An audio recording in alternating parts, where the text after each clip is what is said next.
Сәлем баршаңызға, менің есімім Мархабат, менің YouTube каналыма қош келдіңіздер. Бүгін сіздермен осындай өте пайдалы, әрі иммунитетке жақсы, оңай жасалынатын вареньенің рецептісімен бөлісетін боламын. Табаға 3 килограмм қантты және де 1 литр суды құйып, орташа отта араластырамыз. 1 сағаттай қайнату қажет. Үнемі араластырып отырасыз, өйткені асты күйіп кетуі мүмкін.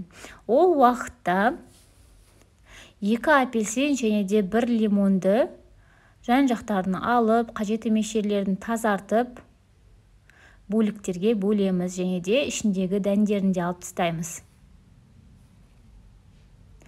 Қабығымен бірге турап, үккіштен немесе мясорубканың көмегімен өткіземіз.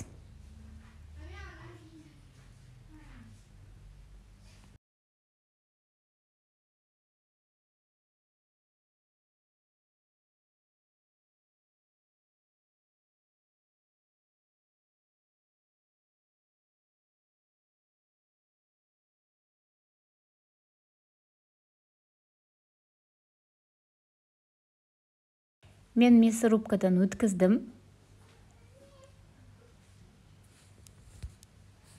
Дәндері кетіп қалмауын қадағалау қажет.